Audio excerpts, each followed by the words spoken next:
Oke, selamat sore Bu Marni. Selamat sore Bu Em. Ya, apa kabar? Kabar baik Bu. Oke. Ibu, apa yang akan kita bicarakan sesi ini ya Bu ya?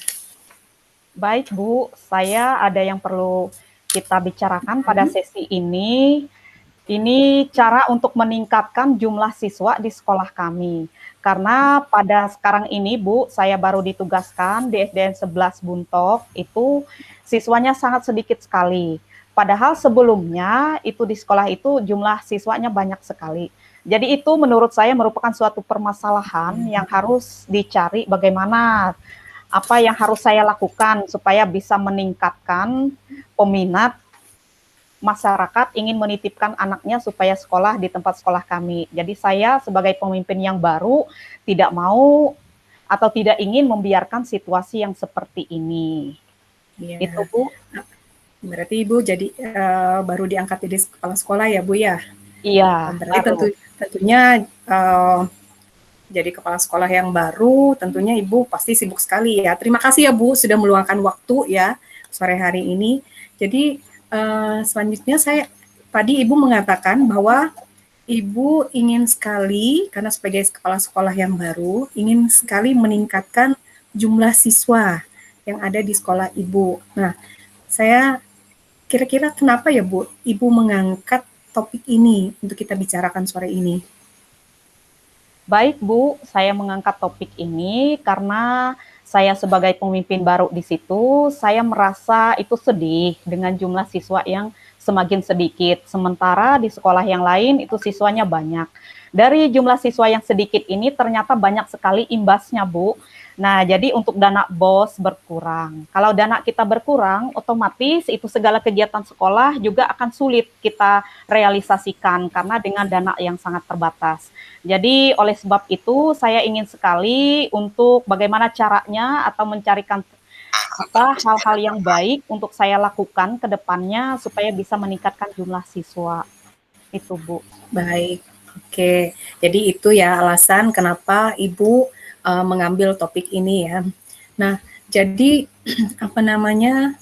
Kira-kira Bu, faktor apa saja sih yang berpengaruh nih sehingga siswa di sekolah Ibu itu tidak banyak begitu? Menurut Ibu lah.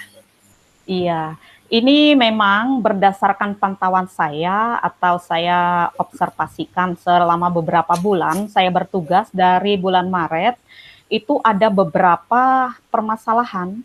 Di sini yang pertama menurut saya itu adalah kedisiplinan di situ. Nah, dari disiplin guru-gurunya, saya melihat itu banyak guru-guru di situ masih belum jam pulang, itu sudah pulang. Kemudian, walaupun ada masih jam mengajar, ada yang izin tapi tanpa memberitahukan. Nah, jadi itu masalah, itu kedisiplinan kurang. Kemudian yang kedua, saya ketika masuk di sekolah itu, ternyata program sekolah, khususnya ekstra, kurikuler itu sangat sedikit, cuma pramuka saja, karena itu memang wajib.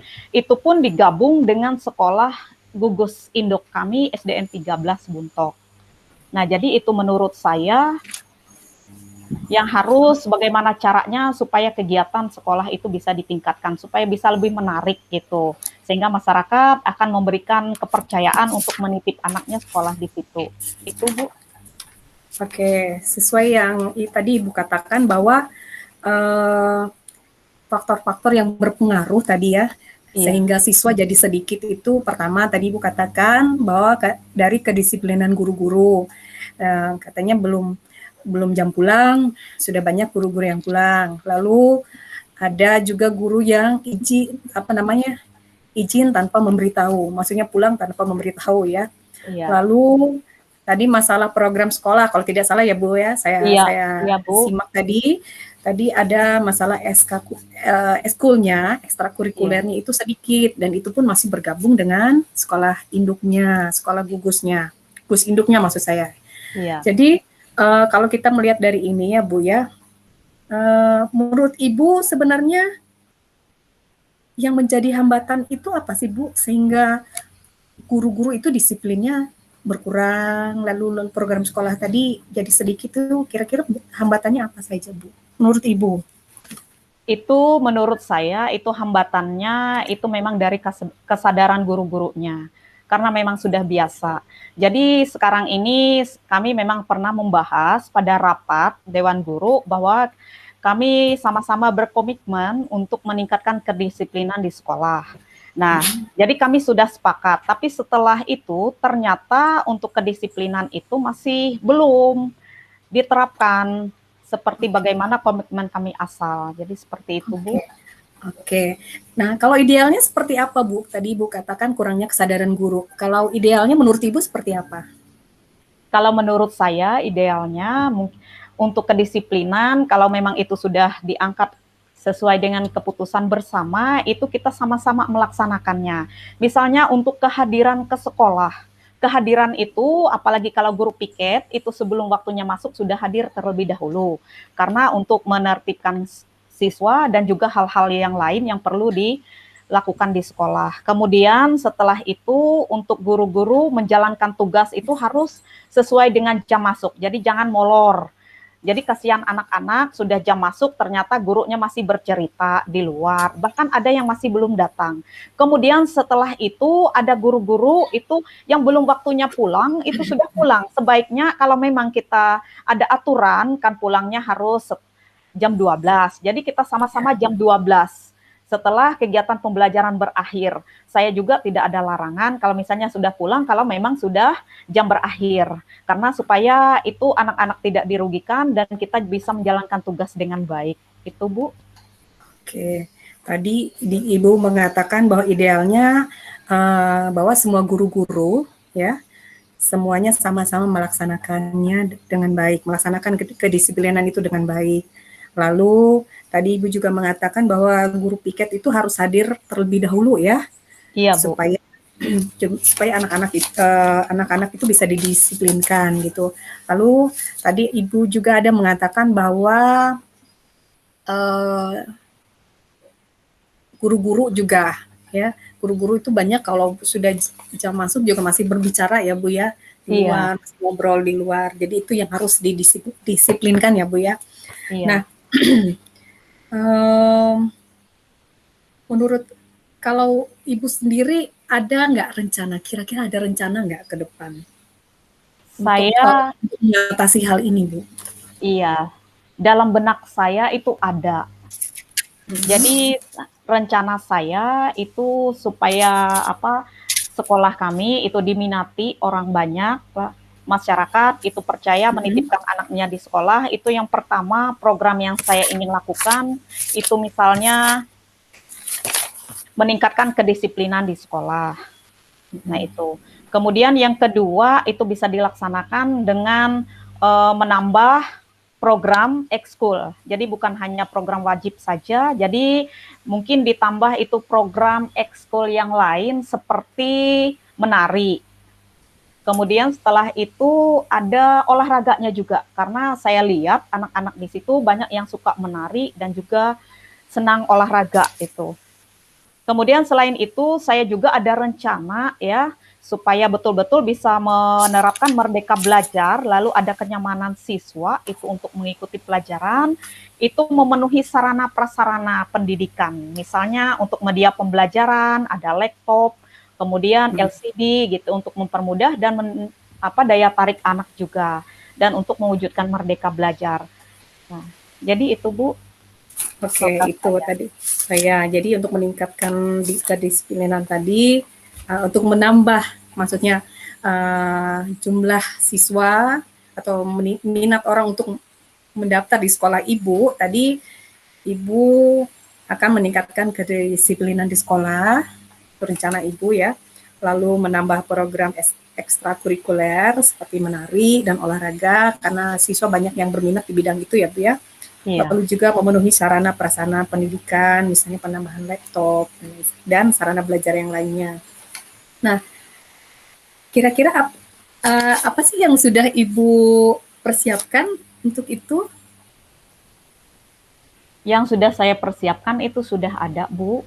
Nah, misalnya ini sudah kami buat dalam RKAS, itu untuk program ekskul yang terdiri dari olahraga dengan menari. Itu sudah masuk di rencana anggaran kerja sekolah kami, sudah dimasukkan, tinggal kami merealisasinya saja. Cuma sekarang ini karena masa pandemi itu masih belum bisa dilaksanakan.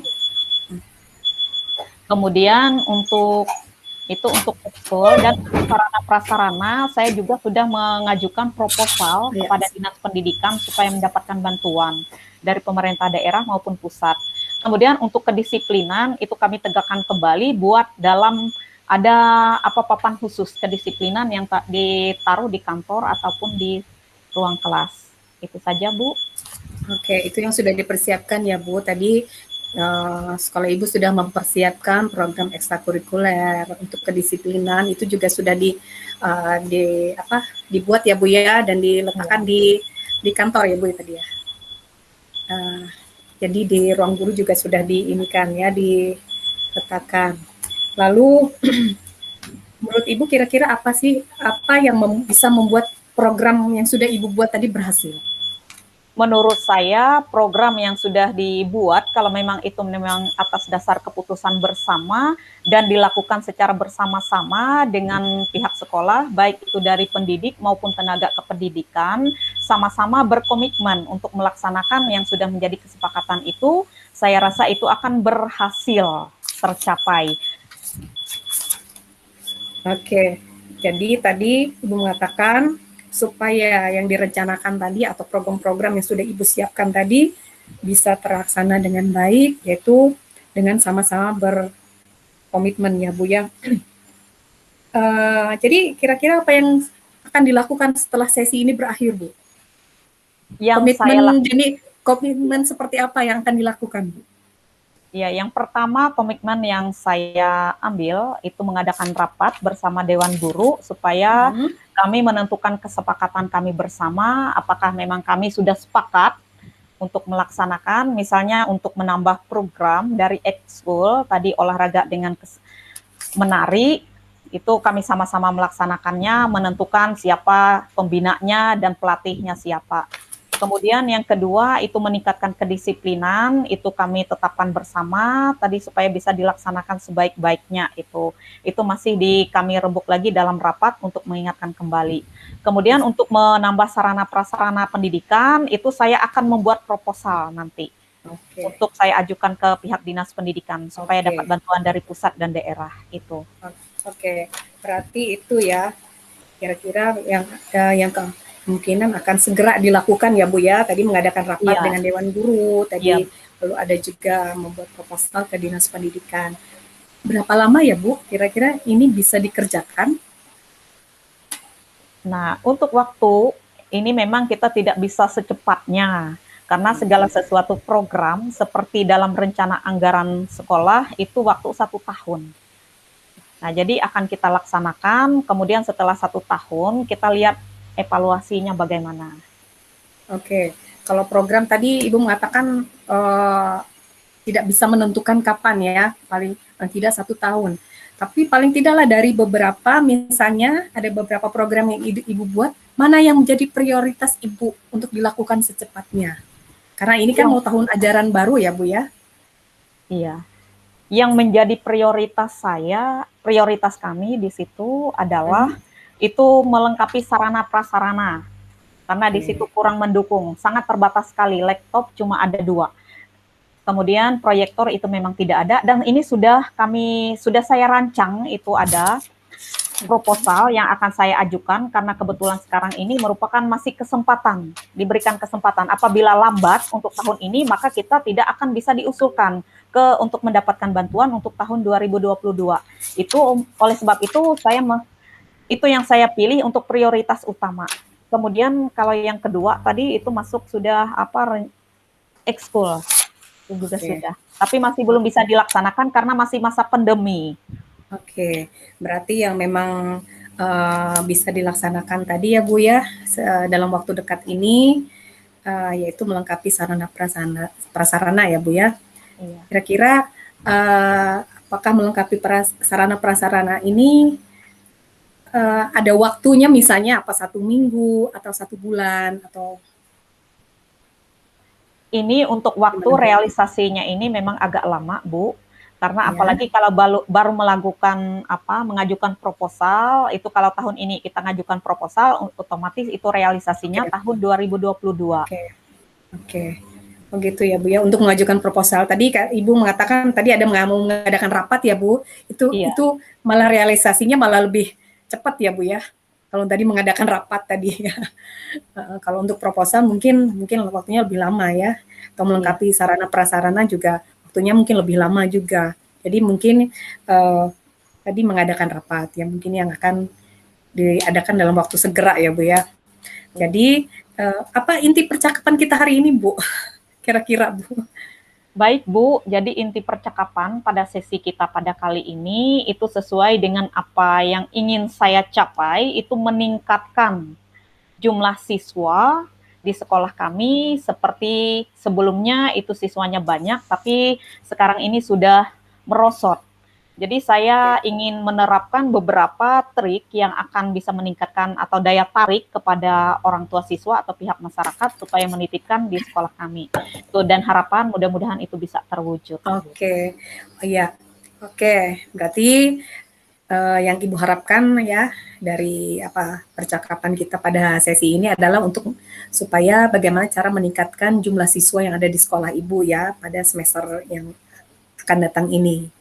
Dan saya berharap hal ini bisa terrealisasi ya Bu dan program Ibu juga Iya, bisa berhasil. Terima kasih Ibu karena sudah iya. membagi waktunya sore hari ini. Terima kasih, semoga berhasil ya Bu. Terima Iya, terima kasih. kasih Ibu.